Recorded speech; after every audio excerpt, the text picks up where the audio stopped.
Hi, welcome back to Season 2 of Brave Projects podcast. I'm your host, Victoria Comstock-Kershaw, and I'm joined today by Esther Gatón. How are you? Hi, thank you. Yeah, I'm good, thank you. Thank you for coming here. Yeah, no, so we are at your show, Vowels, at Anteroom in London. For those who aren't familiar with you and your practice, could you introduce yourself? Tell us a little bit about the show. Yes, so, I'm from Spain. I've been living in London since 2018. And I often work with a sculpture, usually very handmade sculpture, materials that I can directly work with. But for this show, for the very first time, I'm showing mostly drawings and like drawings on graphite. So that's, which in a way, they have always been happening in my practice, but it is the first time that they sort of come to light. So it's quite exciting to do a show that is bringing such a private part of the work. Yeah, I mean, tell me a little bit more about this like joining of sculpture and of, I mean, I want to say painterly works almost. You have these glorious pieces on paper. I'd love to hear a little bit about how this came together. Yeah, thank you. So it was a bit of like, I wouldn't say unplanned, but in a way, it kind of happened. It was like I do work in a way where I try to let the work lead me. So it's not like I have an idea and I execute. It's more like you start working, and working means not only studio work, but yes, like having conversations, talking with Flavia, who runs Anteroom, like I guess like paying attention to the environment. And even though I do say I work with a sculpture because that's what's more recognizable, I don't make such big differences between disciplines. Like I feel I do like a sculpture in terms of like what it recalls. It calls about space, it calls about size and weight. But to me, the way I approach them is quite similar. It's quite similar. So what's happening, I guess, is like, because Anteroom happens in different spaces, often like the space is chosen based on the artist's works. So we found this space which we really loved because of like the tunnel that you have to go through until you arrive, and then the height of the space. So in a way, the space kind of Complemented. Yeah, and also invited us to think about these hanging works. So this is the only work that is an old work, I mean, from 2022, and it's like, we can talk about them later, but they are like just these hanging sculptures made of bioplastic and silk. So in a way, thinking about the height and the works, I don't know, I thought it was nice to make them not the main thing, because they're very, how do I say, catchy, because they hang in the center and they have colors. So I thought it was nice to kind of like show them, but actually make the strong part of the show being one of the most private parts of my practice, which is like this kind of, like all the drawings are like everywhere, like all these graphite drawings. Yeah, I mean, tell me a little bit more about the mark making. I mean, one of the things that I love about your work is the materiality and the thought that goes behind it. And we were talking earlier about the paper that you use is really, really interesting. Cabello, which means horse. Can you speak a little bit about that? That is relevant because as I say, that I feel like drawing, like for most artists, it's like just always happens kind of on the back. But I started doing this quite, I guess, intense drawings where they have like lots of matters and lots of layerings, and I do them like, I do make many at the same time, kind of help each other. So I did need a paper who could resist this intensity of that sort of like friction. Also because I work in horizontal, so they don't even have like, I don't even know how they're going to look like. They keep on turning. So I came across this paper, Caballo, which is, in Spain is very well known. It's often used by architects for very technical drawings because you can erase, like it's very resistant. So on the one hand, I thought it was quite fun to take like a very technical, like, you know, like a paper that is often used for very clean drawings and do quite the opposite to it. Like make it very blurry. But at the same time, the paper was really like resisting my, like, it was kind of like a good companion because like if, I feel like another type of paper would have like peel off. Because it's going back to the discipline, it's like, it almost feels like carving all the paper, because I draw and then I take out. So the image happens kind of, without anticipation. So, yeah, I mean, you've said that you let the material guide you, which I think is really interesting and something that some artists lack. I think a lot of artists get very kind of bogged down in the image of the final product that they think is going to happen. And you use this glorious biomaterial. Can you tell me a little bit about the process behind it? Because it's so interesting. You've told me some great kind of anecdotes about making it, and also how do you let that guide you? It's really fun. Yeah, the bioplastic is quite an extreme example, because you make it like really from scratch. So I started thinking of bioplastic for ethical reasons. Be like, okay, I really need to find a way of making that is not as poisonous, and so it started off like that. So I was working with a laboratory from Germany that's called Materiability, and they're really cool because they really focus on new materials that are sustainable. But even though they have incredible kind of infrastructure, they do help you to be able to develop it yourself. So I basically can do this at home, or with very simple, which is also interesting, thinking about low technology, things that don't require a lot. You can make them in the desert very much. But basically, it's a plastic that is made out of agar, and the coloring comes from turmeric and seaweed, and so all edible things. Which so it started off as I say, very yes, ethical. But then when you start doing something that you could eat, I mean, of course, you're in the supermarket, and you're this is for me, that's for this, sort of for the sculpture, and then obviously the studio becomes it's full of steam and the smell. So then I guess also because I'm very focused in the process, again, it's really the process is where the work reveals itself, kind of you. Also because I do love making things that are surprising for me. Sometimes I'm oh, right, wow, this is cool. And sometimes I also have ideas. I'm I'm going to do something that is a bit like that, and then you start working. It's completely different. Exactly. Okay. You're okay. Let's. But so I mean, and this, what's also nice about it is that you need to be extremely careful. So that's the thing also with, sustainable work. That the reason I would imagine people don't use it as often is because you need to be super careful in terms of the humidity, the weather. Then it's completely fine, but the process requires the timing is to be exact. So that also, that level of care is it really, your attention is so, I don't know, so special that I feel that kind of then shapes the work somehow. And one of the things that you were saying about especially this bioplastic is it's very localized. It does depend on things like humidity. It depends on where you're making it. Yeah. No, that is super interesting to think of, because even in such a globalized world, or a situation when we get so used to all the things, then you realize how textiles are so dependent on the city.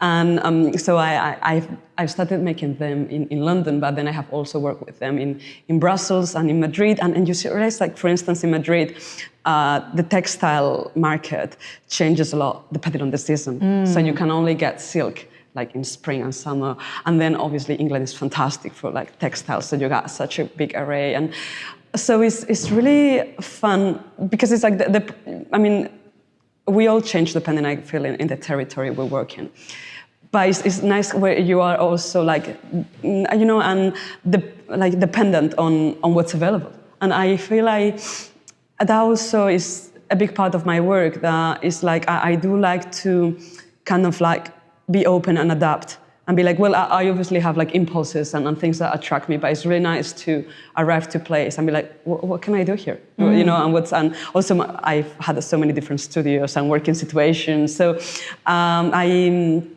speaking of habitat, before this show doesn't have artificial light during, and that's quite common. I tend to do exhibitions that are only exhibited with natural light, and that's because I work with natural light. So that I feel there is something respectful of if the work is made with a certain, environment, it's nice to try to bring that to the exhibiting space as well. And then it's really funny because the light changes so much that it feels like it's breathing or something. Like it's something, no, especially in this room. We're at 10 Great Aurex Street, which is a really great space, by the way, for anyone who is looking to put on a show. There's these gorgeous, gorgeous, what was it called? Not limelight, skyline, skylight. Going across the top. And and one of the things, especially about this work, is the translucency. And also one of the things that you see a lot in your work is how sort of connected you are to the material, how grounded you are. Can you speak a little bit to how you managed to do that? Yeah, well, thank you. That's a beautiful question because I guess like my connection with materials is not so much through knowledge, it's more kind of like letting the material guide you. And at least for my type of work, it is quite important to get to know the material in the sense to like know how it behaves, like in different contexts, the character. So it's a way of understanding almost like, it's not personality, but there is something that materials, like that some effects that they have on us that we might not be able to describe completely. So I think that the way to do that is kind of like be quite open, not only to the materials that you use, but in general, I do try to let myself be affected by the territory, being very aware of like the different contexts in which you work, kind of like, and also keep on like feeling yourself in the sense of like, I don't know, like choosing the type of environment that you work, that you go for works, the conversations, like these things, it's not exactly like research, it's more like setting the mood. Like, so for instance, I always work in quite long sessions. So I do need to work in a way that, you know, I get into like, it's not exactly a trance, but a place where I'm not really thinking and don't have so much control. And that's why I work on many works at the same time. So it's really like letting that happen. And so I think that's how one really kind of like gets to, I don't know, connect with the material or like and understand why it needs to be like this much and not this much, but without a reason. Yes, exactly. When you're working on multiple pieces at once, what's the kind of relationship that you develop between them? It's interesting because I very much never know what my work is going to look like. So I feel the reason I work on multiple pieces is because so that they help each other and they help me. Because it's when you don't have like an idea, then you don't really know when it's finished and when it's not. And that's quite important because I feel it's more important to know when to stop than to go too far. So it's really like a matter of like co-regulation and adjustment. So I think that I work on many, I mean, I would say like, it's irrelevant to say a number, but at least 10, like around 20. So really wow, yeah. Almost more than fit in my room. This is always the trouble, right? There's never enough space for all the ideas. You know, this is a really good point because I feel like even if you had a massive space, because it's more about like almost reversing the power relationship. So it's more like the work kind of like surrounds. It's not like you are on top of the work. It's like you are like completely eaten by it. Yeah. So I guess it's a good question because I feel that. Yeah, there's not like, if I have a bigger space, I just fill it up. It's like water. It'll take the space of whatever you're given. It's like when you have like time, you just use it. Yes, if it's 5 minutes or 1 hour, it's really like, so I think, and then what I do is like, I think I allow myself to like have interruptions between them. So kind of like take a moment. So sometimes there's a point where I'm like, okay, I think this is finished. And then when one is finished, the others kind of like fall into place. It's almost similar to composing. And it's funny because then you never want to give them the same finish because I feel like then when you make a show, you want to have like different temperatures, like different levels of intensity. So you not want to be like, oh, this is my solution and it works. You want to, I don't know, like I guess it also needs to be a bit like for the person who comes, like, you know, like different, exactly, like the same language, but kind of like a different timing almost. So I guess that it kind of like, I mean, I'm just talking, but it's not something that I think a lot, but it's kind of natural. like how I feel it kind of happens. Yeah. Do you find yourself coming back to works a lot, or are you sort of, when it's done, you know it's done? So I do, like my practice is very, very connected in itself. So it's funny because sometimes you install a show, and I mean, I don't know if you can see on the camera, but here there's like a thread from the sculpture. No, I almost walked into it earlier. It's part of the fun. Just like nearly hit my eye. I'm so sorry. No, it's fine. Part of the experience. But I was saying that because this is not something that I thought about in the studio. It's something that happened during the install, and like I was like, actually, I do like that. So, and then sometimes this happens in an install, and then it like reappears and becomes like the main character in the next work. So I feel it's more like time is not so chronological for art making. I don't think like the progress is so much like, and I do think like revisiting is such an interesting term. And as a word, like on Tuesday we're doing a talk with Amy Jones, with whom I did another show like 1 month ago at her space it was in Cambridge. Now it's gonna move, but her space is called Partial Versions, and the idea is that artists revisit. So I thought that was so we're gonna do a talk, and there's gonna be a lot of like discussion on that. And it's really beautiful because sometimes as an artist, I don't know, there's this idea of like the new thing and the change. And I don't think that's good for creativity. I agree. To be honest, yeah. I mean, it's something we were talking about before, is the idea of new materialism, which is sort of a kind of like a tautological term, right? It's like material is the art, you know? Yeah, it was like, sometimes, it feels like inventing the wheel or something. Yeah. Sorry, but there is something that is like so embedded into art making that, I mean, it's nice to like expand the conversation, but again, so it's kind of like, so I do think there is something really nice about repeating, but because you can never really repeat. Of course. So it's really nice to, and also I think we all change so much that when you go back to like a process that you started 2 years ago, it's really beautiful because you're like talking with like another person. Yeah. So, do you see yourself in your work? I mean, inevitably. I mean, I guess like where you live, like your origin or all that, like is in the work. But I like to think that the art is bigger than the artist. Like it's not about me really. Like it's really. I mean, I use what I have, and I guess it is relevant, my context and all these things. But I do think that I work for something that is bigger. That is not so much. This happened to me. It's like I use this for something that is like for the world very much. And sort of universality. In a way, but not. Yeah, you never know where it's gonna end. What I love about our work is that it's for people that we don't know. You know. Yeah. You never know who's gonna benefit from your work. It's really like you just put it out there and it's beyond your control. Exactly, and the reading. So that's quite nice. Because you can't. I feel like it's really beautiful because the communication between humans is something that you really do not control. And it's something that has happened a few times is that someone has kind of like seen my work, not know anything about it, and kind of like, we get in touch because they're interested or something. And then even if it's a person from like a very different generation, very different context, you connect so quickly. So I think there is something about the work, even in the work that I do, that is so, I guess, I wouldn't say it's abstract, but it doesn't really reveal a lot about identity. You like things that you're like, we have so much in common. It's really, so there's something that is like, kind of like beyond words, that then usually when you connect through the work, then you connect as a person. So that's always really amazing when it happens. Yeah. What's the most surprising reaction or I guess interpretation that you've had from an audience member?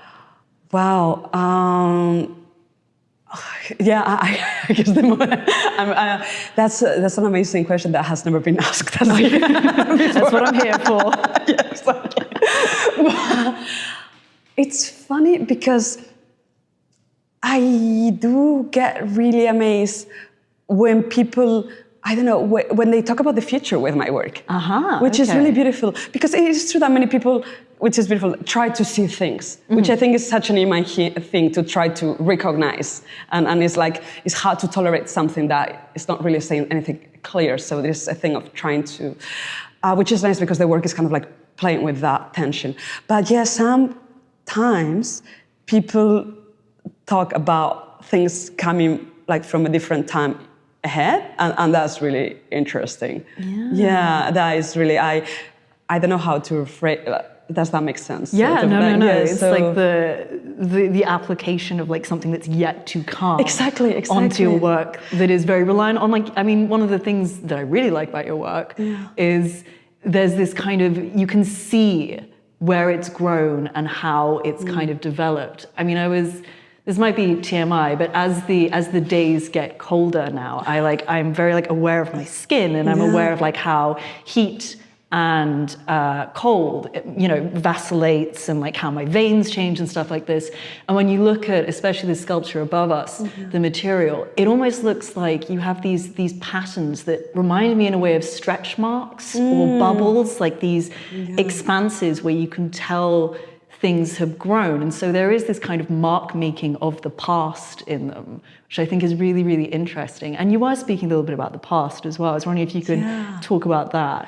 No, that is really beautiful because I guess the sculptures really reveal the process, the way they have been.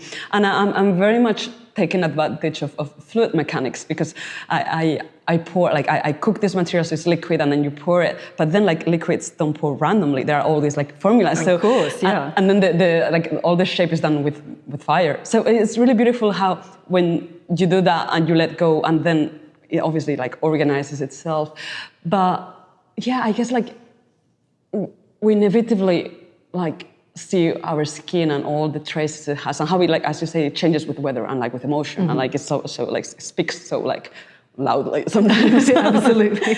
And it's nice that I guess maybe because I work so close to it, like I spend time with it and like it burns me sometimes. Or like, so I guess inevitably there's something that gets transferred into the work that is in your in your body or in your like in the tension you have where you're working. So and I guess because vision is so like it's just like I feel like we see more things than the ones that we remember.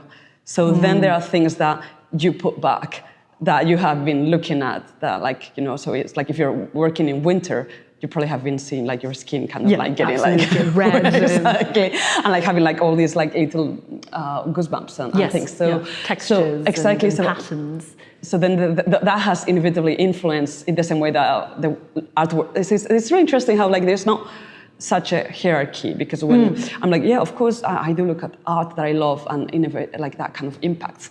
But then influence is not something that you control.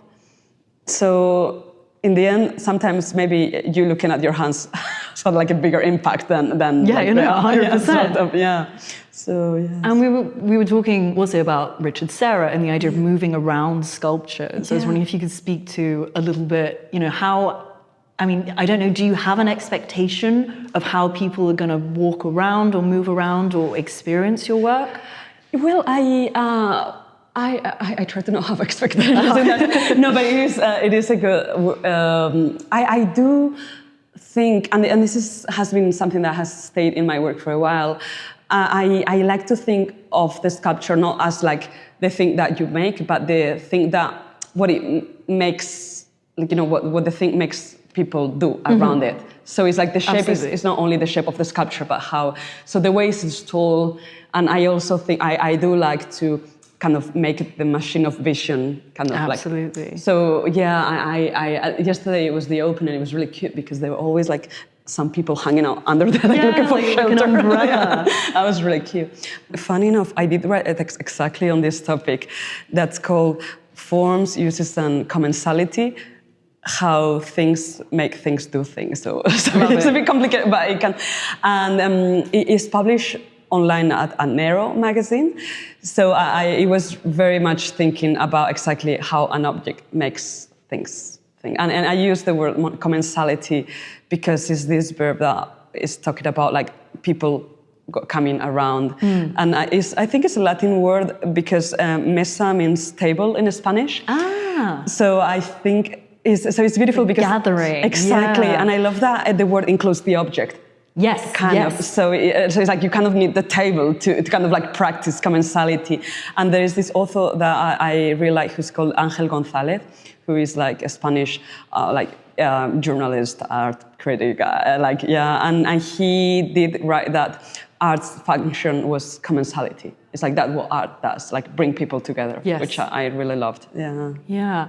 I mean, another text that has been written alongside this is by Philippa, I believe. Yes. Could you speak a little bit, it touches on this area of dreams, which is also, I think, kind of relevant to the idea of how people gather. Yeah, oh, that's so beautiful. Yeah, no, Philippa is great. And also she's a friend. And because the show is showing parts of my work that are like, I guess more private, I hadn't been shown. I wanted someone that I could completely trust. She's a great writer, and also she's very artistic, like she reads lots of poetry. So I knew the text was gonna be like very, I don't know, like it was gonna be a bit, like touching on topics that would not be too rational. Really, metaphysical. And kind of like really like the work takes you instead of like the idea kind of like pushing it or something like that. More theory-based stuff, yeah. Exactly. So it's beautiful because dreaming is such a good tool because it's really like it like shows you so much, and it's really beautiful like to think of this show as like a dream, or like where like things kind of like happen naturally, and like there is not so much censorship. And like there's not so much upside down, and there are like directions are like not clear, and so yes, that was kind of like perfect for yes. Yeah, this idea of censorship I think is interesting as well. Do you ever find yourself censoring yourself? Yes. That's the next question. Sometimes for the good. I wish I had that discipline. No, but what I mean by that is like, that's a good question, because when like a question that gets often asked as an artist is like, what do you have in mind when you're working? And I very much try to say nothing. Like when I work, because when you start thinking, you start censoring, and you start judging or like having an idea. And so I feel like it's like even writing, it's really incredible when you write and you really don't think, and you're like, oh my God, this is gonna be. And then you read and it kind of makes sense. Lots more sense, absolutely. It's really powerful. So I feel like for art making, at least for me, it is really important to like empty yourself. And I something that I do is like I try to do many things. So I do listen to things or like music, or like I really, I think it's funny because sometimes in art education, I don't know, it depends, but sometimes you feel that you need to know, and I don't think you need to know. I think it's quite the opposite. You need to like not know, so that you can actually access something. Yeah. Do you have any advice for artists that might be struggling to do that?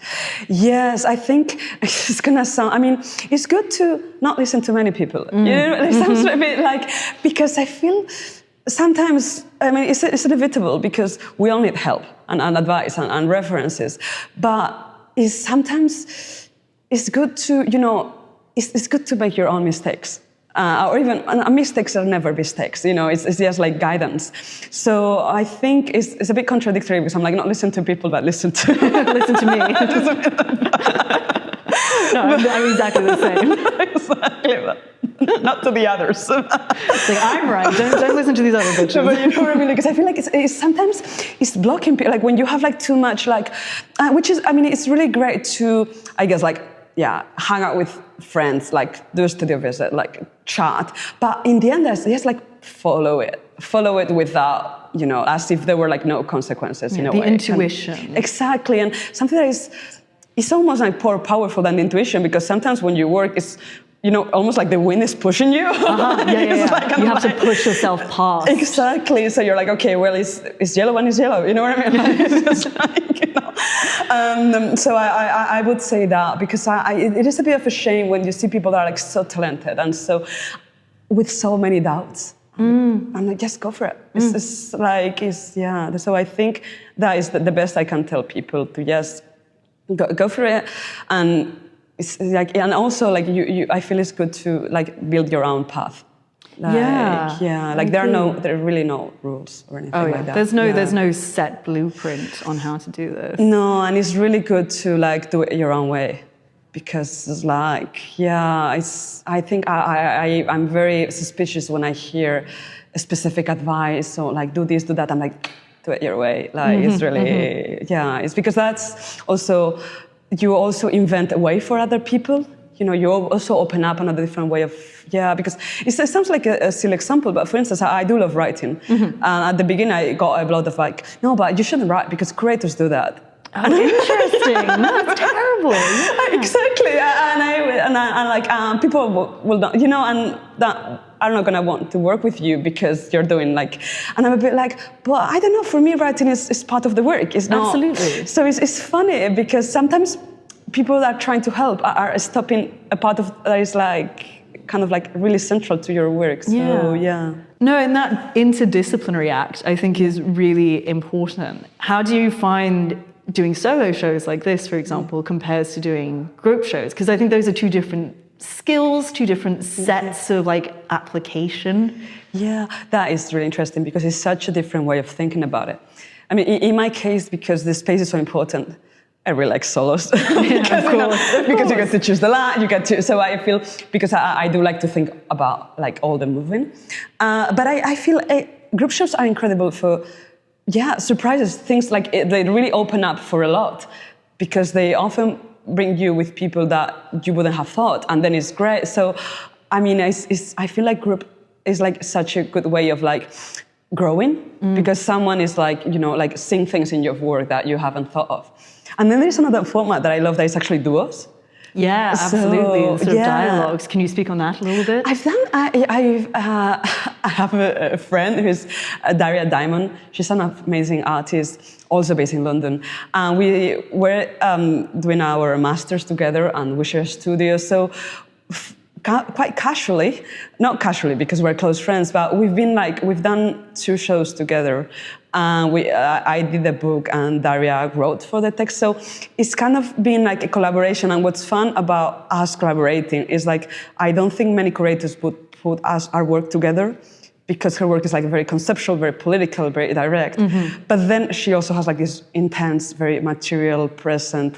So and what's nice when you do a duo with a friend is that because you are so close, then the work kind of, you know, it's kind of like similar to what we were talking about, meeting people through the work. Yes. It's like you don't need to think how to make that make sense. It's like you put works together and they kind of, sorry. Yeah. No, absolutely. Exactly. So there is something really nice about, just showing with someone who is close to you because their work is speaking in ways that, so that, I love that. And it goes back to the idea of like a base universal language. Yeah, there's like, something... not to sound too woo-woo, but an energy. Like, I love this idea of, you know, again, not to get kind of, woo-woo about it, but I think there is always going to be an element, as you say, of the artist in the work.